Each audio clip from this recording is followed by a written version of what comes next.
আম- ধন্যবাদ, ধন্যবাদ। আমি যারা অনেকদিন পরে আসলাম। যারা মাহফুজের যারা মাহফুজের হুম। বক্তব্যটা একটু মাফলড হয়ে আসছে, মানে এইটা কি আবার একটু পরিষ্কার হয়? যারা মাহফুজ, একটু আপনি আবার একটু কথা বলবেন, মানে একটু, কারণ এতক্ষণ তো এটা ঠিকই ছিল, এখন কেন এরকম কি হচ্ছে? আমি হ্যাঁ, আমি এবার শুনতে পাচ্ছি। এইবার ঠিক আছে, আমি এইবার ঠিক আপনাকে আছে, শুনতে পাচ্ছি। এইবার ঠিক আছে, মানে আপনার বলাটা একটু অস্পষ্ট ছিল। এইবার ঠিক আছে, এইবার ঠিক আছে। আমি আমি জনাব মাহফুজ আলম, আপনাকে যেখান থেকে শুরু করতে চাই, কারণ আজকে আপনি অনুমতি দিলে আমরা বেশ কিছুক্ষণ আপনার সঙ্গে কথা বলতে চাই, যে জায়গা থেকে আসলে শুরু করতে চাই সেই শুরুটা হচ্ছে এরকম যে আপনি ঠিক কখন বুঝতে পারলেন যে এনসিপির সঙ্গে আপনি আর থাকতে পারবেন না, বা এনসিপির রাজনীতিটার সাথে আপনি আর একমত নন? এটা ভাইস ভার্সাও হইতে পারে। এনসিপিও হয়তো বুঝতে পারে যে আপনাকে নিয়ে আর রাজনৈতিক পথে আগানো সম্ভব না, বা রাজনীতি করা সম্ভব না। সেটা আপনি ঠিক কখন বুঝতে পারলেন? না, এরকম না বিষয়টা যে এনসিপি আমাকে নিয়ে রাজনীতি করতে চাচ্ছে না, বরং তারা এখনো চাচ্ছে যে আমি যাতে তাদের সাথে যুক্ত হই। বাট প্রথম যে কথাটা সেটা হচ্ছে এনসিপি তো অবশ্যই গভর্নমেন্টে থাকাকালীন সময় আমরা আহ, নীতিগতভাবে অবশ্যই আমরা তরুণদের পক্ষে যে কোনো প্ল্যাটফর্মে হোক না কেন, সেটা এনসিপি হচ্ছে পলিটিক্যাল প্ল্যাটফর্মে, এছাড়া অনেকগুলো ভলান্টারি প্ল্যাটফর্মে এখনো অ্যাক্টিভ আছে বিভিন্ন মতাদর্শের। এরপরে রিসেন্টলি আরেকটি সংগঠন তৈরি হয়েছে। তো সবার সাথে আমি মনে করি যে আমরা যেহেতু জুলাই আমরা একসাথে লড়ছি, ফলে সবার সাথে আমাদের যোগাযোগ আছে, সম্পর্ক আছে, ওই কমরেডশিপ আছে। কিন্তু এনসিপির যে জামাতের সাথে যাওয়ার প্রশ্নটা, এটা আমি মনে করি যে আমরা যখন নামছি ঠিক গভর্নমেন্টে 10 ডিসেম্বর, 11 ডিসেম্বর হুম, আমরা নেমে গেছি। হুম, তো এর আগে থেকেই এটা মনে হচ্ছিল যে আসলে এনসিপি হয়তো জামাতের দিকেই যাবে। তখন থেকেই বা এনসিপি জামাতের দিকে যাওয়ার একটা সম্ভাবনা তৈরি হয়েছে, কারণ হচ্ছে বিএনপি সাথে আলোচনা তারা যতটুকু এগোতে চাইছে ওইটা ফলপ্রসূ হয় নাই। ফলে তাদের জন্য অপশন ছিল দুইটা, একটা হচ্ছে আমার সাজেশন ছিল, হুম, ফর রেকর্ড আমার হুম, সাজেশন ছিল যে অভ্যুত্থানের পক্ষে যতগুলো মানে বিকল্প রাজনৈতিক শক্তি আছে, গণ অধিকার, এবি পার্টি, আপ বাংলাদেশ, হুম, ইফ পসিবল, হুম, তারপর হচ্ছে আরো যারা আছে খণ্ডিত ভাবে বিভিন্ন অঞ্চলে কাজ করে, তাদের সবাইকে এনে একটা একটা কমন ভাবে একটা জায়গায় নিয়ে আসা। ওইটার জন্য আমি বারবার তাদের পরামর্শ দিচ্ছি এবং তাদেরকে বলার চেষ্টা করছি যে এটা যেহেতু বিএনপির সাথে যাওয়া হচ্ছে না, যা আমাদের সাথে যাওয়ার হচ্ছে এটা বেটার, যে একটা বিগ আমব্রেলা, জুলাই আমব্রেলা, ওটার নিচে সবাই আসবে এবং ওইটা একটা থার্ড অল্টারনেটিভ হিসাবে মানুষের সামনে থাকবে। তো ওইটা কার্যকর করা যায় নাই সার্বিকভাবে বিভিন্ন রকম জটিলতার কারণে। তিনটা ত্রিদলীয় জোট হয়েছে, সেটা পরে দেখা গেল যে এই জোটটা বিস্তৃত হওয়ার কথা ছিল। জোটটা থেকে যারা রাজনৈতিক দলগুলো করছেন তাদের মার্জারের কথা ছিল, তারা একটা মঞ্চে চলে আসবেন। সেই স্বপ্ন আমাদের ছিল যে শেষ কয়েকদিন, কিন্তু ওইটাও যখন ব্যর্থ হইলো এবং নুরুল হক নূর ভাইরা হুম। আলোচনা যখন এই আলোচনাটা যখন ফলপ্রসূ না হলো, তখন ওনারা তো চলে গেলেন বিএনপির সাথে জোটে, তো ওনারা অংশীদার হইলেন এবং এখন তো বাস্তবতাটা এখন যেভাবে আছে ওই রকমই আছে। জনাব আলম, আমি তো ওইটা একটা বেটার অপশন ছিল। জনাব আলম, ওই আপনার কথা অপশনটা থেকে, জনাব আলম, হুম। আমি আপনার কথা থেকে একটু যদি আপনি পরিষ্কার করেন যে আপনি আসলে 10 তারিখ, আপনি ঠিকই বলছেন যে 10 ডিসেম্বর আপনারা ক্ষমতা থেকে সরলেন, মানে উপদেষ্টা পথে পদত্যাগ করলেন। 11 ডিসেম্বর বা 12 ডিসেম্বর হচ্ছে জনাব শহীদ ওসমান হাদিকে গুলি করা হলো রাজপথে। আম, ওই সময়ের মধ্যে থেকে আবার একটা জামাত ইসলামের সাথে জোটের কথা বলা হলো। তো আপনি, আমি যদি একটু টাইমলাইন আপনি বুঝতে চেষ্টা করি, আপনার পরামর্শ সবাই চান, আমি যারা দেখি জুলাই আন্দোলনে যারা ছিলেন তারা আপনার সাথে পরামর্শ করেন, আপনাকে বুঝতে চান। তো সেই ক্ষেত্রে আপনি বিএনপির সাথে জোট হলে আপনি কি এনসিপির রাজনীতির সাথে থাকতেন?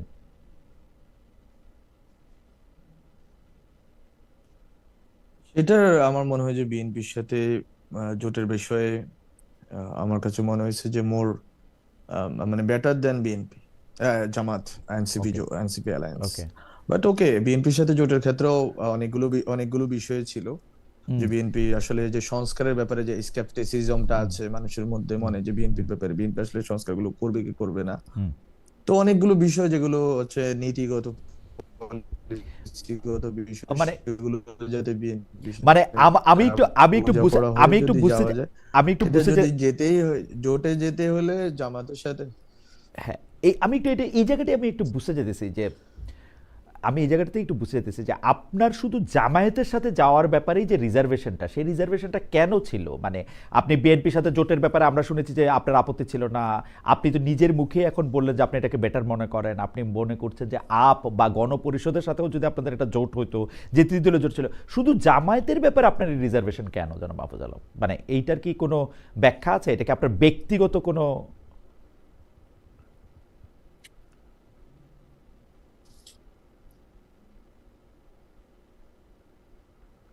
আহ, ব্যক্তিগত বিষয় না। হ্যাঁ, শুনতে পাচ্ছেন আমাকে? জি, পাচ্ছি পাচ্ছি। আচ্ছা, তো এটা আসলে ব্যক্তিগত বিষয় না। জামাতের সাথে যাওয়ার বিষয়টা আসলে জামাতের সাথে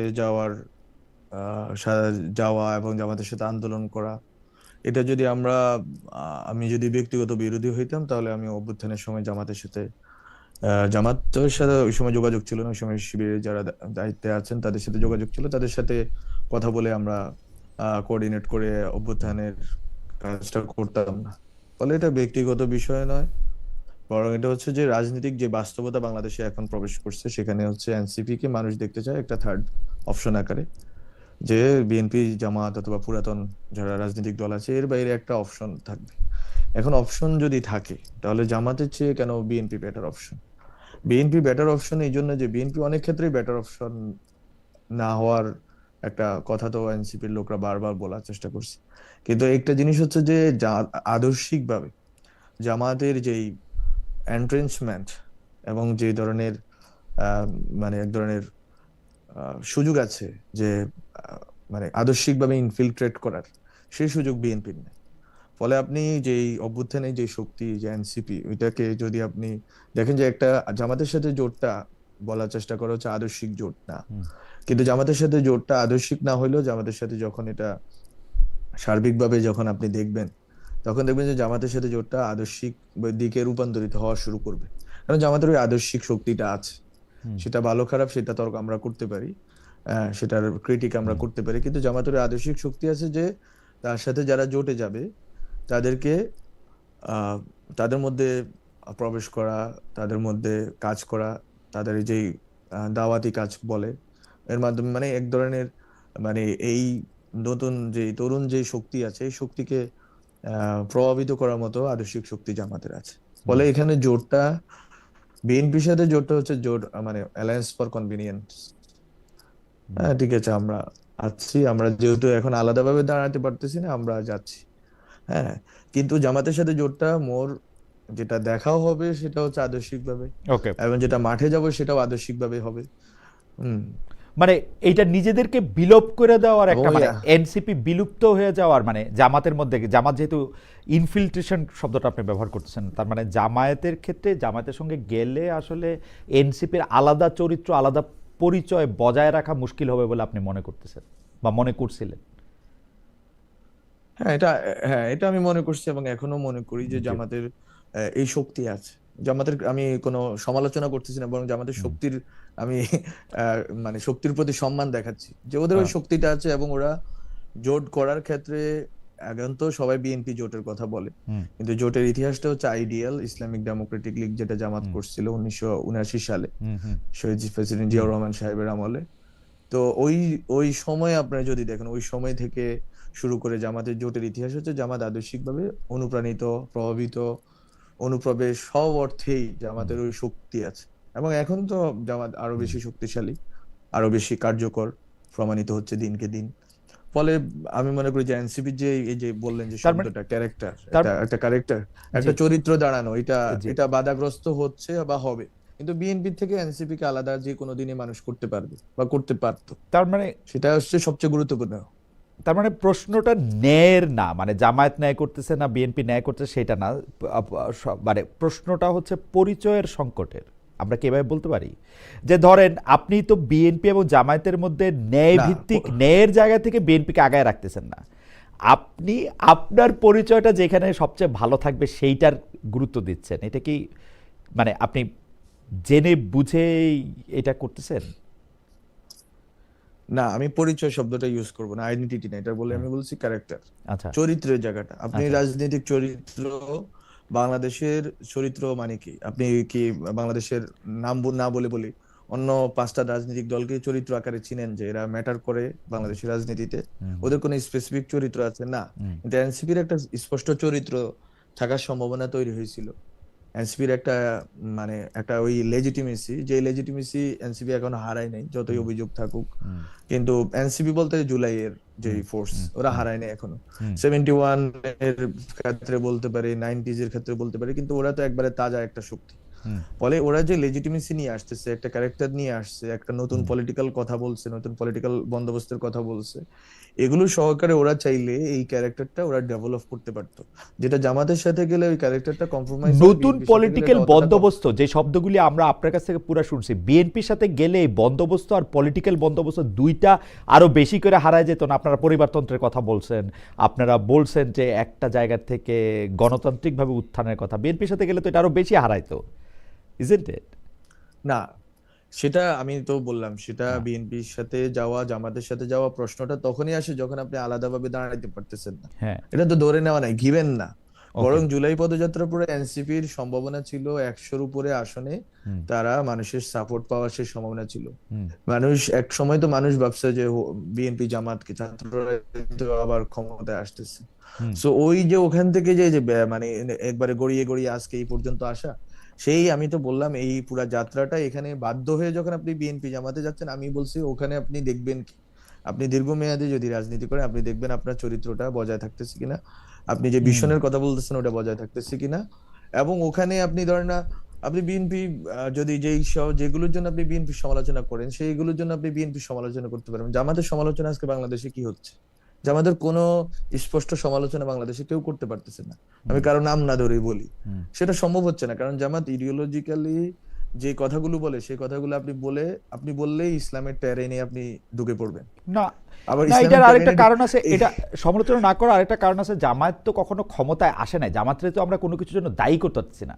আওয়ামী লীগকে আমরা 15 বছরের জন্য দায়ী করতে পারতেছি সরাসরি, কারণ আমরা একদম নম্বর ধরে ধরে আমরা বলে দিতে পারবো আওয়ামী লীগ এটা করছে এটা করছে এটা করছে এটা করছে এটা করছে।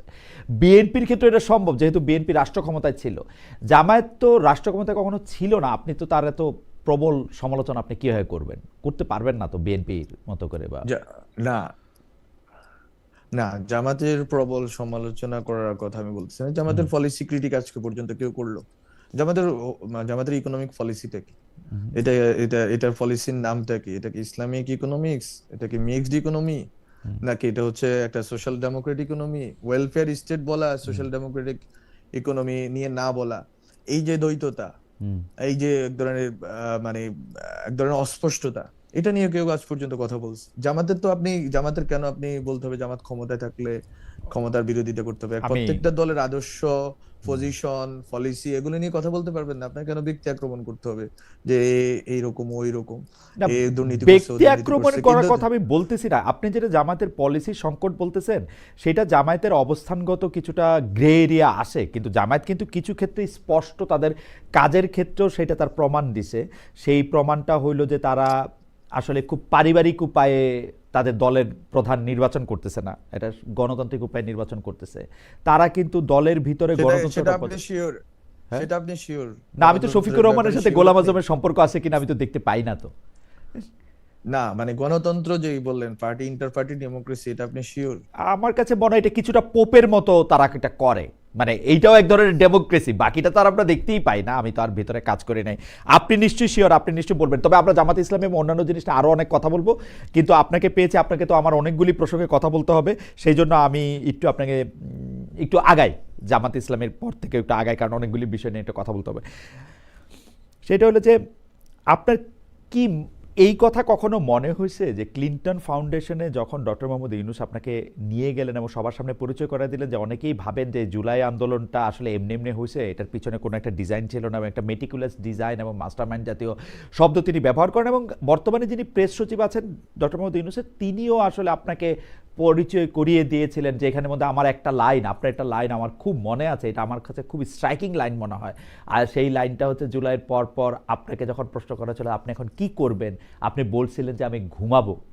তখন বাংলাদেশের মানুষ, আমরা যারা সাধারণ মানুষ আছি, তাদের কাছে কিন্তু আপনার অবস্থান এবং যারা জুলাইতে যারা আন্দোলন করেছে তাদের সবার অবস্থান হচ্ছে এক একজন জাতীয় বীরের। আপনার সঙ্গে আমার অনেকবার কথা হয়েছে, আপনি জানেন যে জাতীয় বীরের মর্যাদা মানে পাওয়া।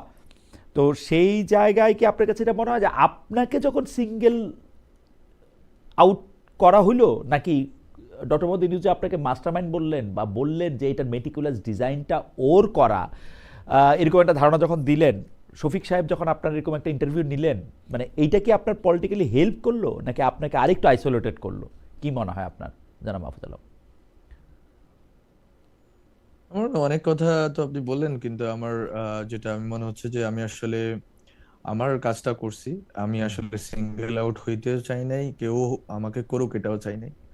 অবশ্যই এটা আমার পলিটিক্যাল জার্নিকে অনেক ক্ষেত্রেই আমাকে বাধাগ্রস্ত করছে, কারণ হচ্ছে তখন মানুষ একটা কমন টার্গেট পেয়ে গেছে যে যার উপরে সব দোষ চাপাই দেওয়া যায়, যে নন্দ ঘোষ। হুম। ফলে নন্দ ঘোষটা আমি হয়ে গেলাম আর কি। সো এইটা তো আমার জন্য অনেক বড় একটা কঠিন জার্নি ছিল এবং এখনো আছে। কিন্তু স্যারের ক্ষেত্রে আমি যেটা বলবো এটা বা মানে এটা ব্যাখ্যা করা হয়েছে, স্যারের পজিশন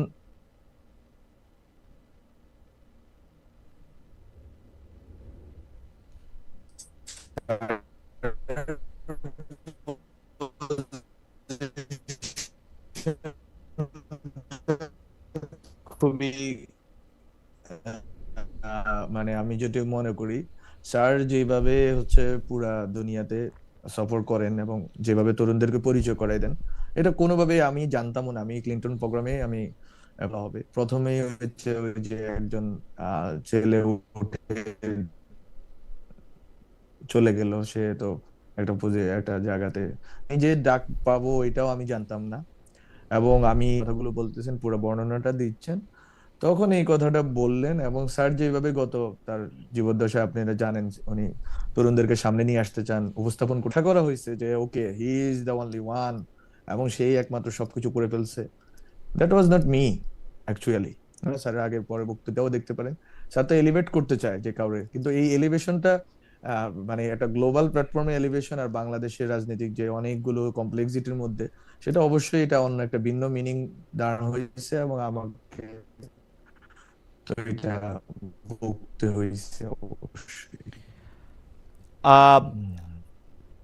মাহফুজ আলম এখনও ওনার সরকারি বাসায় আছেন, সরকারি বাসভবনে। এই সরকারি বাসভবনগুলি একটু পুরনো হওয়ার কারণে এটার মানে এটার যে রিসিপশন, সেই রিসিপশনটা একটু খারাপ। আমরা দর্শকদের কাছ থেকে একটু ক্ষমা চেয়ে নিচ্ছি, আমরা আশা করব যে রিসিপশনটা একটু ভালো হবে। আবির ভাই, আমি একটু আপনাকে একটু চেষ্টা করতে বলি যে এটা যাতে একটু রিসিপশনটা ভালো হয়। মাহফুজ সাহেবের কাছে আমার একটা প্রশ্ন আছে, সেই প্রশ্নটা করার আগে আমাদের একজন দর্শকের মতামত আমি একটু পড়তে চাই। সেই দর্শক, হ্যাঁ, সেই দর্শকের মতামত আমি একটু পড়তে চাই। দর্শকের মতামতটা খুঁজতেছি আসলে আবার। হ্যাঁ, মাহফুজ কিছু বলতেছিলেন? না না ওকে। না, এই এত লোকেশন চেঞ্জ করলে আরেকটা হইলে সেটা আগে করা উচিত ছিল আবির ভাই। তো অনুষ্ঠানের মাঝখানে এটা লোকেশন চেঞ্জ করতে হবে না, এটা Okay. মধ্যে তা রাখেন। You have to do it like যখন এটা শুরু হয় না তখন। আমি যেটা দেবাশিস দাস উনি বলতেছেন যে খালেদ সাহেব, আগে কিন্তু আপনাকে সম্মান করতাম, এখন ইচ্ছা হয় না সম্মান করতে। যাই হোক, আমি জানি না মানে জামায়াতের উনি উনি উনি উনি উনি কি প্রসঙ্গে এটা বললেন। আমি যেটা দেখি আর কি, যারা মাহফুজ আলম, আমি যেটা দেখি যে আপনি এটার মধ্যে বলতেছিলেন যে আপনার পলিটিক্যাল জার্নিটা একটু ক্ষতিগ্রস্ত হয়েছে, কারণ এর মধ্যে থেকে হচ্ছে যে পলিটিক্যাল জার্নিটা ক্ষতিগ্রস্ত হয়েছে কারণ যে কোনো ব্যর্থতা, এটা সরকারের ব্যর্থতা হোক, এনসিপির ব্যর্থতা হোক, সাধারণ একটা মবের মবকে কন্ট্রোল করতে না পারা হোক, সেইটার জন্য আসলে দায়টা আপনার উপর যাওয়ার একটা ব্যবস্থা হয়েছে। কিন্তু আমরা একটা ইন্টারেস্টিং জিনিস দেখলাম যে আপনি ডক্টর মোহাম্মদ ইউনূস আপনাকে এই আন্দোলনের একজন মানে পেছনে থাকা, যিনি এই পুরো আন্দোলনটার অর্কেস্ট্রার একটা কন্ডাক্টরের ভূমিকা নিছেন, তার কথা বলছেন। কিন্তু আপনি তথ্যমন্ত্রী হওয়ার পরও বা নাহিদ সাহেব তথ্যমন্ত্রী থাকার পরও আমরা দেখলাম ইউনূস সাহেবের মুখপাত্র হিসেবে কাজ করতেছেন একজন প্রেস সচিব। এই যে আগে আমরা দেখতাম কিন্তু তথ্যমন্ত্রীরা সরকারের এটার দায়িত্ব নিলেন, এই যে আপনাদের হাত থেকে যে মাইকটা নিয়ে নেওয়া হলো বা মাইকটা যে আপনাদের হাতে থাকলো না, এটার কারণ কি বলে আপনি মনে করেন? আমি তো প্রথম থেকেই মনে করি ডক্টর মোহাম্মদ ইউনূস আপনারা তাকে চাকরি দিয়েছেন এটা উনি বলেন, নিয়োগ দিয়েছেন এটা উনি বলেন, কিন্তু প্রথম থেকেই উনার অবস্থান আপনাদের বিপক্ষে ছিল। কারণ আপনি যেটা বললেন সেটার সাথে আমি একমত। আপনাকে টার্গেট করা হয়েছে, কিছু ক্ষেত্রে নাহিদ সাহেবকে টার্গেট করা হয়েছে, আসিফ সাহেবকে টার্গেট করা হয়েছে, কিন্তু মাইক্রোফোনটা দেওয়া হয়েছে হচ্ছে উনার পছন্দের প্রেস সেক্রেটারির কাছে। আপনার কাছে কীরকম মনে হয়? যেমন আমি আরেকটা ছোট কথা বলি, সকল দায় দায়িত্ব আপনাদের উপরে পড়তেছিল কিন্তু, কারণ এই সরকার আপনারা বসাইছেন যেহেতু ডক্টর মোহাম্মদ ইউনূস বলছেন, কিন্তু আপনাদের কন্ট্রোলে অনেক কিছু ছিল না, যেটা আপনাদের কথা আমরা বুঝতে পারি পরে। জানাব মাহফুজ আলম। সেটা অলরেডি অনেক দেরি হয়ে গেছে, বাট আমি শফিক ভাইয়ের যে বিষয়টা আমি মনে করি কম্পিটেন্সির ইস্যু। হ্যাঁ, মানে উনি তো যেহেতু মিডিয়াতে ছিলেন, এতদিন দায়িত্ব পালন করছেন, এটা কম্পিটেন্সির কারণে উনি নিজেই যেহেতু এটাকে স্যারের বক্তব্যগুলো বা গভর্নমেন্টের পজিশন গুলো বলার চেষ্টা করছেন। আমি অনেক দিন বলছি, আমি কিন্তু যখন স্যারের অফিসে ছিলাম আমি কিন্তু মানে আমার মনে হয় যে কয়েক সপ্তাহ আমি নিজে ব্রিফ করতাম এই যে ফরেন সার্ভিস একাডেমিতে। সো ইভেন তথ্যমন্ত্রী হওয়ার পর আবার ব্রিফ করিনি। So it is not about যে কে বলতেছে স্যারের পক্ষ থেকে বা গভর্নমেন্টের পক্ষ থেকে। It was about competency, it was about যে আর্জেন্সি, যে এখন একটা বক্তব্য দেওয়া দরকার, কাকে দিয়ে বক্তব্যটা দেওয়ানো যায়। তখন এটা একটা রেওয়াজের মধ্যে হয়ে গেছে যে শফিক ভাই উইল টেক দ্য লিড এবং he will tell the stories. So এটা আমরা এইভাবে নিছি। সেকেন্ড যেটা বললেন যে গভর্নমেন্টের দায় দায়িত্বের বিষয়টা, আমি মনে করি এটা সার্টেইন। গভর্নমেন্টে আসলে ছাত্র উপদেষ্টাদের ব্যাপারে যেই পরিমাণ এক্সক্লুসিভলি ছাত্র উপদেষ্টাদেরকে ধরা হয়েছে এবং তাদেরকে সবকিছুর জন্য দায়ী করা হয়েছে, কিন্তু গভর্নমেন্টের অন্যান্য অ্যাডভাইজারদের বিষয়ে বা পুরা ইকোসিস্টেমটা কেমনে চলে সেই বিষয়ে মানুষ খুব খুব রিসেন্টলি বোঝা শুরু করছে যে আসলে এটা কেমনে চলছে গত 1.5 বছর।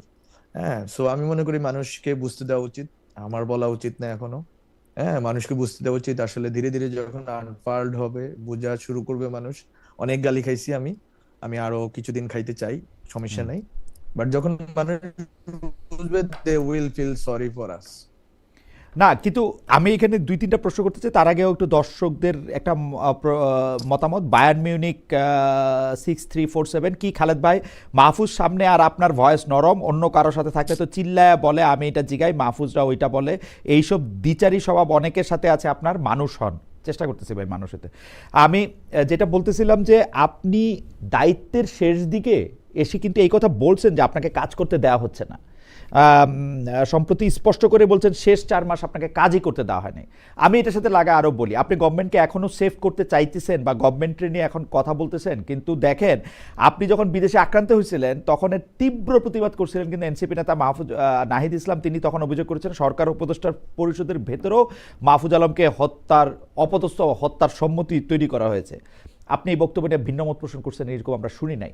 আমরা কিন্তু স্পষ্ট এইটার মধ্যে দেখতে পাচ্ছি যে আপনারা এক ধরনের উপদেষ্টা ছিলেন আর অন্যরা অন্য ধরনের উপদেষ্টা ছিল।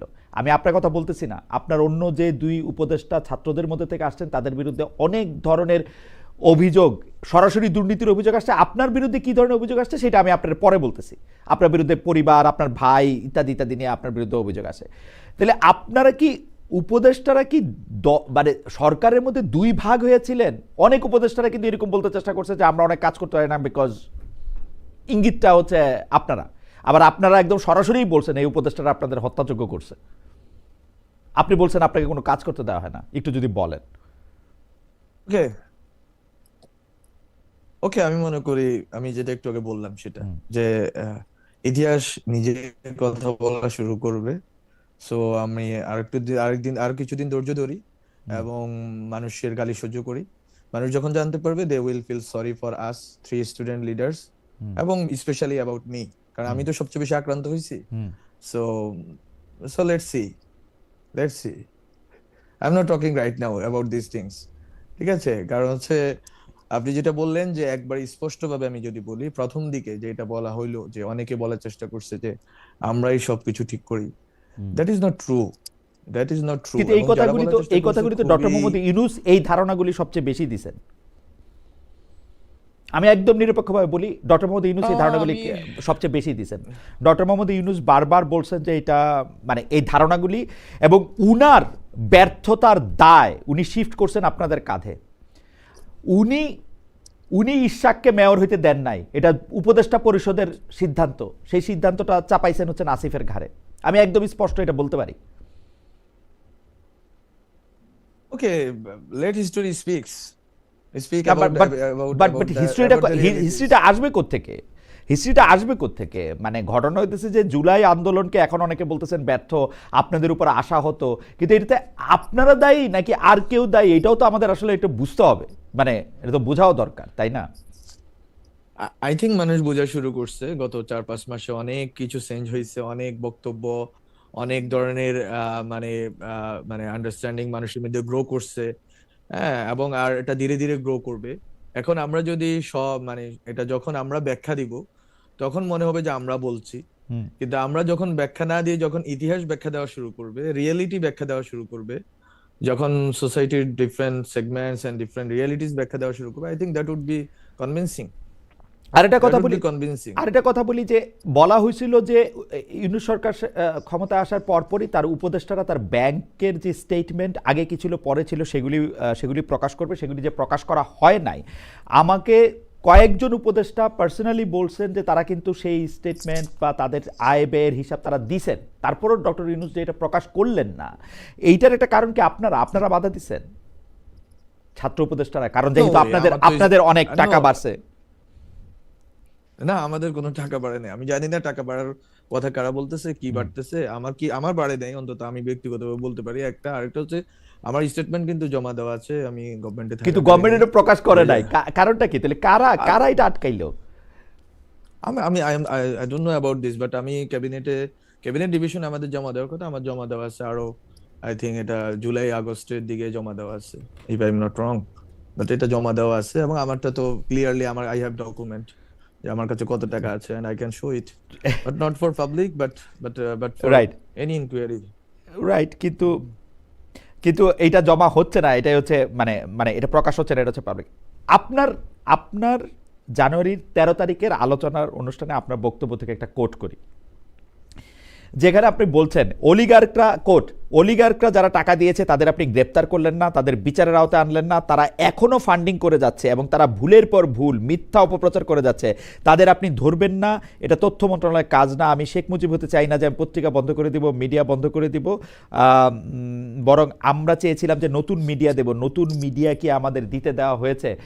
মাহফুজ, আমি যে জিনিসটা বিশ্ববিদ্যালয়ের মানে ব্রাদার টু ব্রাদার, আপনি যেহেতু আমার অনেক পরে আসছেন সেই জন্য আমি সাংবাদিকতার বাইরে গিয়ে আপনি কিন্তু অনেক কথা বলতেছেন মাহফুজ, মানে শুরু করতেছেন কিন্তু ভিতরের কথাগুলো আপনি বলতেছেন না। এটাকে আপনার যেমন এর চেয়ে বেশি আপনার কি করবেন, আপনি এর চেয়ে বেশি আর কি বলবেন? যারা টাকা দিতেছে তাদেরকে গ্রেফতার করতেছে না, ভুলের পর ভুল করতেছে, ফান্ডিং করে যাচ্ছে, নতুন মিডিয়া করতে দিতেছে না।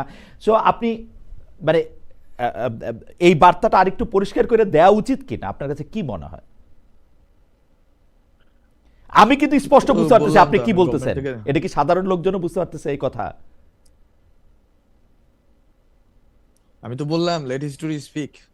আমি একটু বলি, সেটা হচ্ছে আমি আজ এই তৃতীয়বারের মতো কথা বলতেছি গভর্নমেন্ট থেকে নামার পরে, এই যে this is my third time যে আমি কথা বলতেছি। সো ইউ ক্যান সেন্স আমি হচ্ছে ডিসেম্বরের 10 তারিখে নামছে, 11 তারিখে, এবং আজকে হচ্ছে জানুয়ারির 22 তারিখ। আমি মাত্র তিনটা পাবলিক স্টেটমেন্ট মেক করছি, এখন this is the third time I am making one, so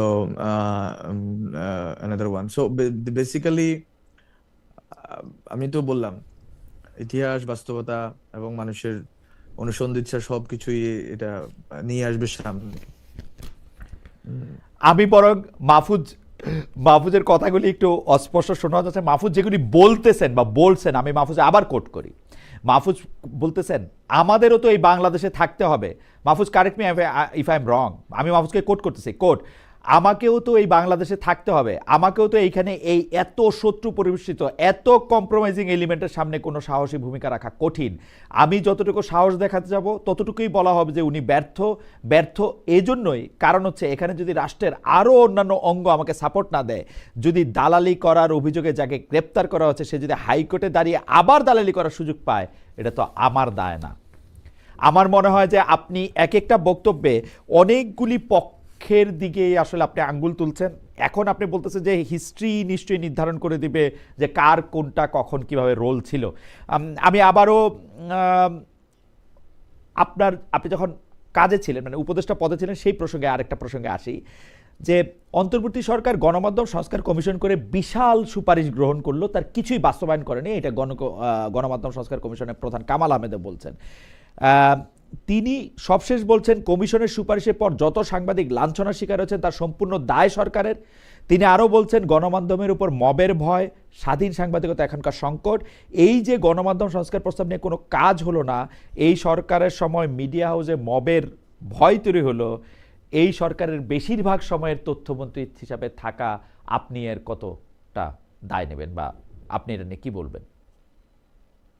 খুবই স্পষ্ট আমার হচ্ছে যে এটা হচ্ছে মিথ্যা তথ্য। আমি বারবার কারেকশনের জন্য বর্তমান যিনি সচিব আছেন, উপদেষ্টা আছেন, ওনাকে পাঠিয়েছি।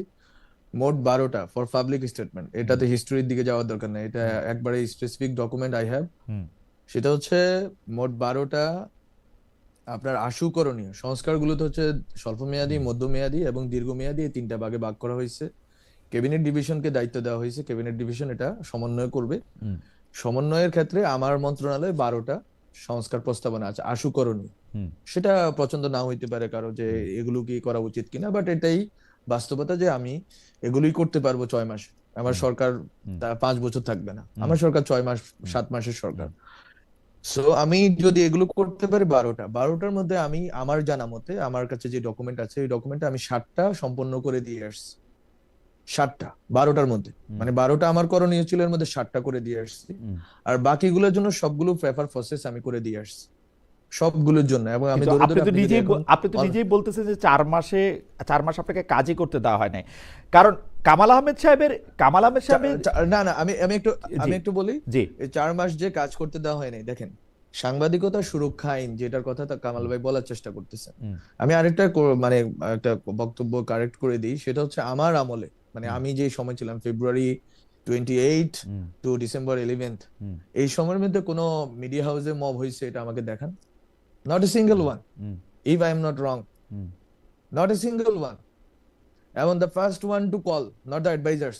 If I am not wrong, not the advisors. First one to call Mahfuz Anam, Matiur Rahman and others. যারা আক্রান্ত হয়েছেন তাদের, that was me. The person who went to Daily Star thrice. তখন তখন তার আপনি উপদেষ্টা না, তখন আপনি দায়িত্বে ছিলেন না। আমি উপদেষ্টা না, but again I feel আমার এই দায়িত্বটা আছে যে আমি যেহেতু সাবেক তথ্য উপদেষ্টা, একই সাথে আমরা জুলাই অভ্যুত্থানের পক্ষে, এবং এটা একটা স্যাবোটেজ হচ্ছে অভ্যুত্থানের বিরুদ্ধে। শহীদ ওসমান হাদির রাজনীতি, শহীদ ওসমান হাদির যেই শাহাদাত, এই জিনিসটাকে লঘু করার জন্য এই যে একটা অপচেষ্টা সবাই মিলে করলো, কারা করলো এগুলো বললাম, history, let history speak. But the thing is, আমরা গেলাম, আমি 2:30টায় গেলাম, ঢুকার চেষ্টা করলাম, চারপাশে এত মব, আমি ঢুকতে পারলাম না, গাড়ি নিয়ে আবার আসলাম বাসায় এসে আবার বললাম যে ঠিক আছে এবার একটু বেশি পোলাপান নিয়ে চলো। তো গেলাম, নুরুল কবির ভাইয়ের সাথে কথা হইলো যে ভাই আমি আসতেছি, আপনি সমস্যা আপনারা থাকেন, আমরা চেষ্টা করতেছি, কেন কারো প্রবলেম হবে না। তো আমরা গেলাম, আরেকবার গেলাম, তখনও ঢুকতে পারলাম না। তখন আমি আনন্দ সিনেমা হলের সামনে থেকে আমাদের নাহিদ, আসিফ, নাসিরউদ্দিন পাটোয়ারি, ওনাদের সবাইকে ডাকলাম যে আসেন আপনারা সহ সবাই মিলে ঢুকি, আমি একলা গেলে আক্রান্ত হওয়ার সুযোগ আছে। এবং আমাকে তখন নাহিদ বললো ভাই আপনি যাইয়েন না, কারণ আপনাকে টার্গেট করবে, যে মব আপনাকে টার্গেট করবে, they don't like you, so everyone knows they don't like me, so okay, so আমাকে অ্যাটাক করবে। আমি বলছি নো, সমস্যা নেই, তোমরা আছো, আমি যাই। সো আমরা তো গেলাম, এখানে তো অন্য কোনো রাজনৈতিক দল, রাজনৈতিক শক্তি, ইভেন গভর্নমেন্টের কোনো দায়িত্বশীল ব্যক্তিকে আমরা দেখলাম না ওই রাত্রে। আমাদের তো এই রিস্ক নিয়ে আমরা গেলাম। সো আমরা এই দায়িত্বটা বোধ করি এই দায়িত্বটা থেকে আমরা যা যা করেছি, এটা আমি, অনেকে বলে যে ফেসবুকে লেখেন না কেন, কিছু বলেন না কেন, ফিয়ার করেন না কেন, I don't have any fear team, and I want to have any, আমার দরকার নাই। বরং আমি ওই টাকা, আমি হচ্ছে যে বসে বসে এখনো রিসার্চের কাজ করি, ওই রিসার্চের কাজে আমার যদি 2 টাকা আমার থাকে, ওইটা ফিয়ারের চেয়ে বেশি আমার আগ্রহ হচ্ছে রিসার্চের কাজ করা, লেখালেখি করা, গবেষণা করা, ওখানে আমার আগ্রহ। So what ever the thing is, এই পুরা জিনিসটাকে, এই দায়িত্বশীলতার জায়গাটা, যে কামাল ভাই বলছেন 3টা ইস্যু সংস্কার, 7টা আমি করে দিয়ে আসছি, আর 5টা অনগোয়িং ছিল। ওয়ান, সেকেন্ড হচ্ছে আমার সময়ে কোনো সাংবাদিক লাঞ্ছনার শিকার হয় না, বরং নাহিদ খুবই একটা ভালো কাজ শুরু করছিল, সেটা আমি কমপ্লিট করে দিয়ে আসছি। সেটা হচ্ছে যে কারা মিথ্যা মামলার মানে শিকার হচ্ছেন, মানে এই যে সাংবাদিকদের মধ্যে, এই ভালো কাজটা তো এখনো চলতেছে, ঠিক না মাহবুব সাহেব? যেমন ধরেন, না ওইটা না, যেমন ধরেন আনিস আলমগীর কি করছেন আমি জানি না, না না এখন না, এখন উনি জেলে, দ্যাট ইজ, শাকিল, না আমি ওনার, রূপা, আমি এরা ওনার জেলে। ব্যাপারে বলবো, না না, আমি ওনার ব্যাপারে বলবো না, আমি ওনার ব্যাপারে বলবো না, এটা আমার সময়কালীন না। বরং আপনার, এটা আমার কাজ, তথ্য মন্ত্রণালয়ের কাজ না কাউকে চুটানো, কাউকে স্বরাষ্ট্র মন্ত্রণালয়কে আমরা ব্রিফ করছি, নাহিদ এটা শুরু করছে, আমি এটা কন্টিনিউ করছি, কমপ্লিট করে দিছি আমরা, যে এই সাংবাদিকরা এরা গ্রেপ্তার হয়েছেন, এরা, আমরা সাংবাদিক কমিউনিটির সাথে মিলে এই তথ্যটা সংগ্রহ করে দিছি। তো স্বরাষ্ট্র মন্ত্রণালয়ের দায়িত্ব হচ্ছে তারা ঠিক করবেন যে কে ভুয়া মামলায়, সঠিক মামলায় কারা গেছে।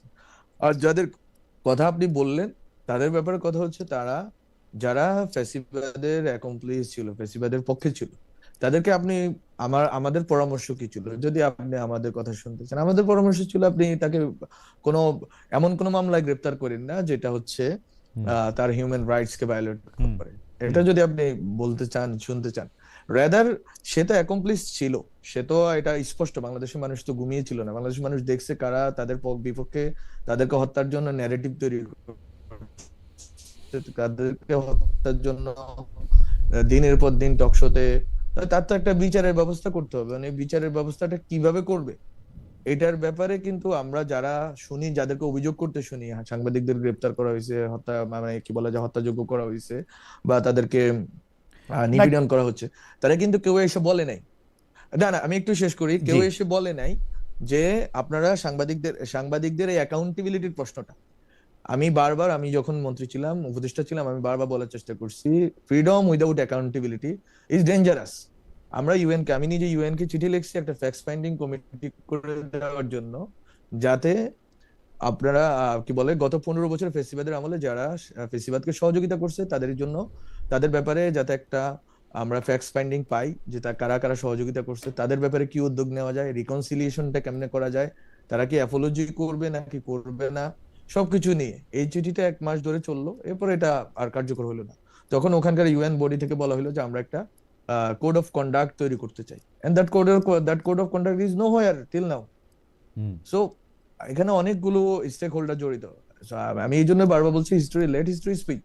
দ্য থিং ইজ, এই সাংবাদিকদের বিষয়টা আমরা যদি ইউএন ফ্যাক্ট ফাইন্ডিং কমিটি যদি এটা করতো, যেটা আমি চিঠি নিজে লিখছি, আই হ্যাভ দ্যাট লেটার, এবং ওই চিঠি লেখার পরে ওই চিঠি অনুযায়ী যদি ফ্যাক্ট ফাইন্ডিং হইতো, 3 মাস আমাদের টাইমলাইন ছিল, জুলাইতে আমি চিঠিটা লিখছি, আগস্ট, সেপ্টেম্বর, অক্টোবরের মধ্যে এটা হবে, হওয়ার পরে এটা ঠিক হবে যে কোড অফ কন্ডাক্ট কিভাবে হবে, সংবাদ মাধ্যমগুলো একই সাথে স্বাধীন, একই সাথে দায়িত্বশীল কিভাবে ভূমিকা পালন করবে, এই জন্য আমি এই কাজটা করছি। এবং তখন যারা ছিলেন, যারা ওখানে ইউএনএসকোর সাথে বা অন্যদের সাথে মিটিং, আমি এটা বারবার বলার চেষ্টা করছি যে কোড অফ কন্ডাক্টটা সাংবাদিকদেরকেই তৈরি করতে দেন, প্রত্যেকটা হাউসে তৈরি করুক, যে তারা সাংবাদিকতার ক্ষেত্রে দায়িত্বশীলতা প্লাস যে তাদের স্বাধীনতা কিভাবে নিশ্চিত করবেন, এটা আমি বারবার আমার মানে বিভিন্ন না, কিন্তু এই যে একটা সত্য, এই যে একটা কথা যে আপনি বলেন জানেন মাহফুজ সাহেব, এটা আমি আপনাকে একটু বলি যে এই যে হত্যার নেরেটিভ তৈরি করা, এখন হত্যার নেরেটিভ তৈরি করা বা হত্যাযোগ্য করে তোলা, এই কথাটা এত ব্রড, মানে আপনি তো আলাদা করে কিছু বলার নাই, আপনাকে কিন্তু আসলে হত্যার নেরেটিভের জন্য দায়ী করা, হত্যাযোগ্য করা, সেটা আপনার ক্ষেত্রেও বহুবার হয়েছে। এইটা কি আসলে করাটা ঠিক হয়েছে? যে ধরেন আপনি একটা লোক একটা পক্ষ নিছে, যেই পক্ষটা আসলে ফেসিবাদের সরাসরি পক্ষে গেছে, আপনি তার বিরুদ্ধে স্পেসিফিক কিছু করেন, সে তো ফেসিবাদের পক্ষে এমনি এমনি যায় নাই, সে দুর্নীতির কারণে গেছে, সে অন্যান্য অনেক কিছু করছে বলেই সে এখানে গেছে, সে কোনো আদর্শগত কারণে কাউরে সাপোর্ট করে নাই। তো আপনি তার সেইটা দেখেন যে সেইটা কইরা সে কি সুবিধা নিছে, আপনি তার বিরুদ্ধে হত্যা মামলা দিতেছেন। আপনি দেখেন এই শাকিল রূপা থেকে শুরু করে আনিস আলমগীর, শ্যামল দত্ত, মোজাম্মেল বাবু প্রত্যেকের ক্ষেত্রে একই কথা কিন্তু সত্য। এগুলি আপনারা কেন করতেছেন আপনি বলেন? না আমরা শুনেন, এখানে হচ্ছে যে আপনি যেভাবে বললেন, আমি তো এই কথাটা বললাম, আমি একজন লয়ার স্টুডেন্ট এবং আমরা সারা জীবন এই আওয়ামী লীগের হিউম্যান রাইটস অ্যাবিউজের বিরুদ্ধে কথা বলছি। আমরা আজকে হুট করে হিউম্যান রাইটস অ্যাবিউজার হয়ে যাইতে পারি না। সো আমাদের পজিশনটা খুবই ক্লিয়ার ছিল। যদি আমাদের কাছ থেকে শুনতে চান, আমাদের কাছে হচ্ছে যে কোনো একটা ফ্রেমওয়ার্ক, লিগ্যাল ফ্রেমওয়ার্কের আন্ডারে ওনাদের শাস্তির ব্যবস্থা করতে হবে, ওনাদের অ্যাকাউন্টেবিলিটির ব্যবস্থা করতে হবে, ট্রান্সপারেন্সির ব্যবস্থা করতে হবে। সাংবাদিকরা প্রশ্নহীন থাকতে পারবে না, রাজনৈতিক নেতারা প্রশ্নহীন থাকা যেরকম সঠিক না। আপনি আমাকে প্রশ্ন করতেছেন, আমারও আপনার অধিকার থাকা উচিত আপনাকে প্রশ্ন করার, আপনার প্রতিষ্ঠানকে প্রশ্ন করার। অবশ্যই 100%। দ্যাট ইজ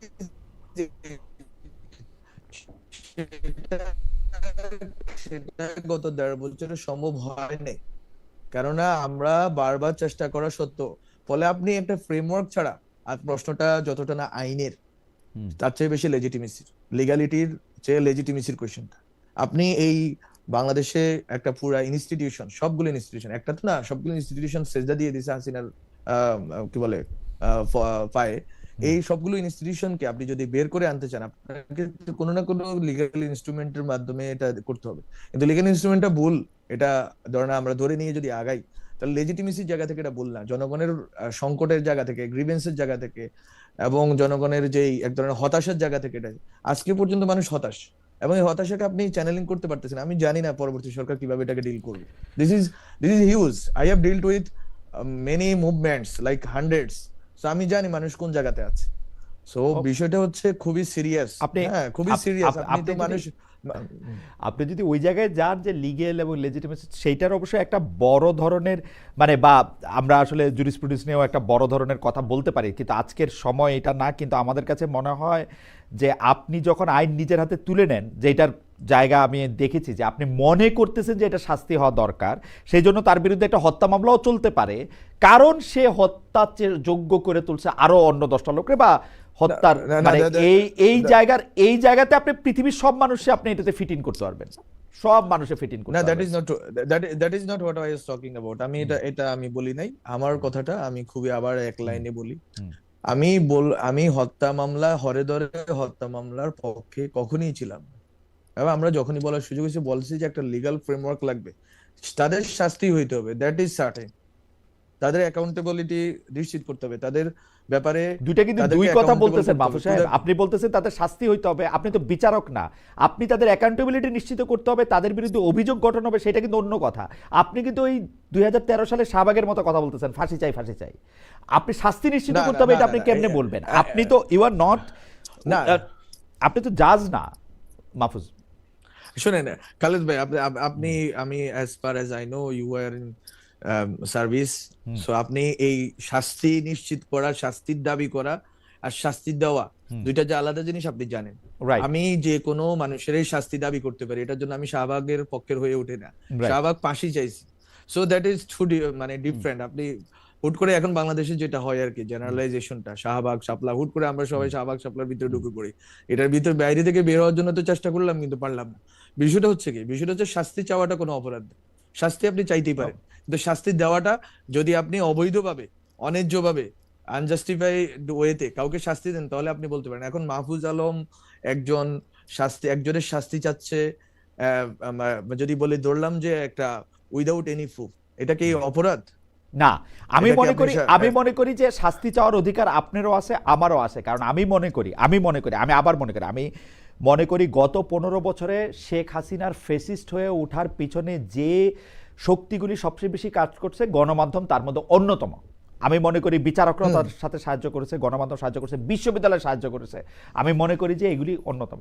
কিন্তু আপনি যখন তার বিরুদ্ধে অভিযোগ গঠন করবেন, তার মধ্যে একটা মিথ্যা অভিযোগ গঠন করবেন কিনা, সেইটা হচ্ছে আমার কথা। কারণ তার বিরুদ্ধে হত্যার অভিযোগ, মিথ্যা অভিযোগের পক্ষে, স্পেসিফিক হত্যার অভিযোগ আনা হয়েছে সাংবাদিকদের বিরুদ্ধে। না, মিথ্যা অভিযোগের পক্ষে আমি না। 18 মাস ধরে কারাগারে। যদি আমি স্পষ্টভাবে বলি, মিথ্যা অভিযোগের পক্ষে আমি না।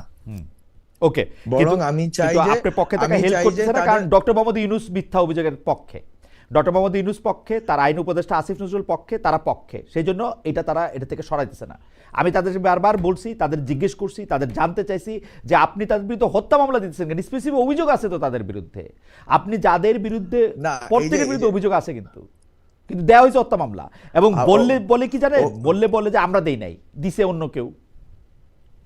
না, এখানে হচ্ছে যে আমি তো বললাম একটা অভ্যুত্থান পরবর্তী অবস্থায় আপনি যখন পুরো দেশটা ভেঙে পড়তেছে, প্রত্যেকটা প্রতিষ্ঠান ভেঙে পড়তেছে, তখন অনেকগুলো ব্যবস্থা নেওয়া হয়েছে। আপনি ধরেন না, আপনি আজকে একজন অপরাধীকে ধরবেন, এখন এটা তো হচ্ছে লিগাল, আপনি যতটা না গভর্নমেন্টকে দায়ী করতেছেন, তার চেয়ে আমি যদি বলি, এটা অ্যাবস্ট্রাক্ট শোনাবে বাট দিস ইজ ট্রু, আমি লয়ার স্টুডেন্ট হিসেবে বলি, তার চেয়ে বেশি হচ্ছে আমাদের লিগাল প্রসিডিউরের প্রবলেম। আপনি প্রসিডিউরালি আপনি কখনোই মোজাম্মেল বাবুকে গ্রেফতার করতে পারবেন না, আজকে চাইলে এখন গ্রেফতার করতে পারবেন না, কিন্তু আপনি যদি হত্যা মামলা দিয়ে দেন আপনি তাকে এখনই তুলে আনতে পারবেন। সো দিস ইজ হোয়াই এই যে কলোনিয়াল লিগাল সিস্টেম, এটার তো ক্রাইসিস এটা, যে আপনি একটা ফেয়ার লিগাল সিস্টেম আপনার নাই এখনো। এবং আমরা তো অনেকগুলো সংস্কার করছি, আসিফ স্যার চেষ্টা করছে, অনেকগুলো করার চেষ্টা হয়েছে, করা গেছে, কিন্তু এরপরেও তো একটা ফেয়ার লিগাল সিস্টেম নাই। আমি আজকে খালেদ মহিউদ্দিন, সে হাসিনাকে সাপোর্ট দিছে, এটা যদি আমি আজকে বলি এবং এটা যদি আমি কালকে ঢাকা শহরে কেউ দাঁড়ায় বললো যে খালেদ মহিউদ্দিনের আমি ফাঁসি চাই বা শাস্তি চাই, সেটা ঠিক আছে, সেটার দাবির ব্যাপারে কথা বলতে পারে, কিন্তু যদি স্পষ্টভাবে যারা, এটা ছিল, আমি তো বললাম এটা পাবলিক গ্রিভেন্স, এই পাবলিক গ্রিভেন্সটাকে চ্যানেলাইজ করে লিগাল ফ্রেমওয়ার্কের অধীনে এটাকে আপনি যে বাস্তবায়ন করবেন এবং তাকে শাস্তির আওতায়, যে কোনো কারণে দুর্নীতি হোক, ট্রান্সপারেন্সি, আরো 10টা ইস্যুতে তাকে আনবেন, সেই সুযোগটা কি বাংলাদেশের লিগাল সিস্টেমে আছে?